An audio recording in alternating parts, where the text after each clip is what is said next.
বাংলাদেশের কোন জাতীয় সংসদে প্রধানমন্ত্রীর প্রশ্নোত্তর পর্ব চালু হয়? ক প্রথম, খ দ্বিতীয়, গ সপ্তম, ঘ অষ্টম। বাংলাদেশের জাতীয় সংসদে প্রধানমন্ত্রীর জন্য আলাদা প্রশ্নোত্তর পর্ব প্রাইম মিনিস্টার্স কোয়েশ্চেন টাইম চালু হয় সপ্তম জাতীয় সংসদে। সপ্তম জাতীয় সংসদের যাত্রা শুরু হয় ১৯৯৬ সালে। সংসদীয় জবাবদিহি শক্তিশালী করার অংশ হিসেবে ১৯৯৭ সালে কার্যপ্রণালী বিধিতে সংশোধনের মাধ্যমে প্রতি বুধবার সংসদের বৈঠকের প্রথম ৩০ মিনিট প্রধানমন্ত্রীর প্রশ্নোত্তরের জন্য নির্ধারণ করা হয়।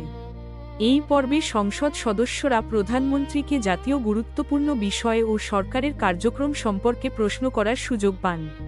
এর মূল উদ্দেশ্য হল সংসদের কাছে নির্বাহী বিভাগের জবাবদিহি বৃদ্ধি করা এবং গুরুত্বপূর্ণ সরকারি বিষয়ে সংসদ সদস্যদের সরাসরি প্রধানমন্ত্রীর কাছ থেকে উত্তর পাওয়ার সুযোগ সৃষ্টি করা।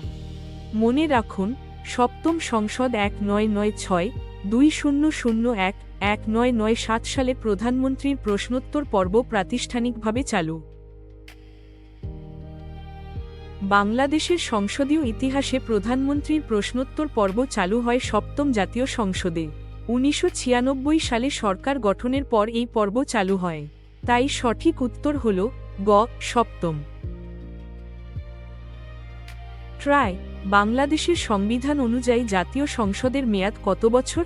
ক ৪ বছর, খ ৫ বছর, গ ৬ বছর, ঘ ৭ বছর। আনসার খ ৫ বছর। সুতরাং প্রধানমন্ত্রীর প্রশ্নোত্তর পর্ব চালু হয় সপ্তম জাতীয় সংসদে। সঠিক উত্তর গ সপ্তম।